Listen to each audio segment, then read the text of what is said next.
To jama'a ba fa mu gama warkewa ba daga gashin da sarkin waka ya mana. Kawai sai muka ji Ahmad XM da Saleemgoje su ma sun jefo tasu. Malam magana ake ta AMG G63.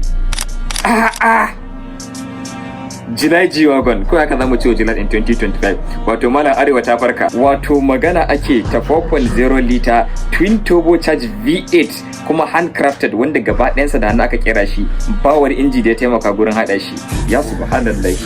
Magana ake ta karfin doki guda 577 da 627 feet pound of torque.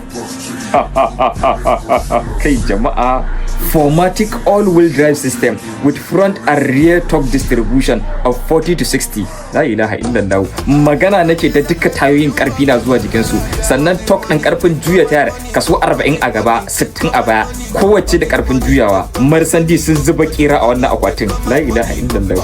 AMG ride control suspension, kafafuwa da ba za su saka ji gargada ba ko kan tudu ko kan titi, off-road ko kan hanya. 0 to 100 a 4.4 seconds kadai. Top speed ina jin na 220 ko 220 kilometers per hour. Wallahi arewa ta farka alaji, ana yi muna jin daɗi. Ga kuma luxury, kai ka rantse uwa ba a cikin wannan akwatin kake ba. Magana ake fa ta daga naira miliyan 300 400 500 abin da ya sama. Masha Allah. So gaskiya ba abin da zamu ce, once again big shout out to Ahmad XM and Saleemgoje. Congratulations, Allah ya sanya alkhairi, more success to come, because both of these guys started from a very humble beginning. Din mun sani ina dade ina bin su sosai. Saleemgoje naga hirar da aka yi kwanan nan tare da shi da iyalansa a BBC, daga sai da rake daga garin Jalingo zuwa Abuja, ba ma gurin zama, into real estate. Yanzu gashi alhamdulillah zuwa Ahmad XM daga garin Bauchi to TikTok content, zuwa forex zuwa crypto. Yanzu gashi they are both driving G63, a beast on wheels, ko in ce muku barazana akan tare.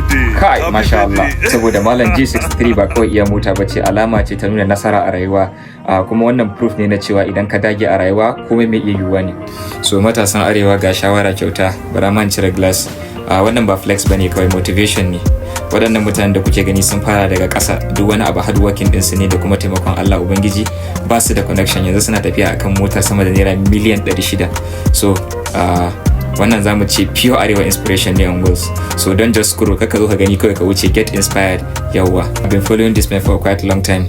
So this man started with nothing actually. So hard work, hustle and believing in themselves tare da taimakon Ubangiji took them to where they are today. So if they did it, why not you? Kuma yanzu kamar yadda kuke gani anan ga mata, yanzu gashi da shi da Safira suka bude hawan dan labari ya bayar, sanda yana hawa C230. Safira take cewa za su mallaki G-Wagon, gashi nan ga tunani akan maza wanda suke da vision a rayuwa. Yanzu kun ga sun yi building komai tare, ba zai taba respecting wace mata ba kamar yadda yake respecting din Safira. Wannan ma darasi ne. So Saleem, Ahmad and Nazir, congratulations once again. So kun yi representing gaba daya, you guys didn't just upgraded your rights, kun yi upgrading mindset in region gaba daya. Kun nuna matasa cewa it's possible, it's our time, and you that you are watching, your turn is coming too, inshallah. So keep working, your own keys are coming soon, inshallah. So wallahi sai dai mu ba abinda zamu ce, sai dai mu ce Allah ya kara daukaka, kuma Allah ya ba mu nasara kowa da kowa. Assalamu alaikum.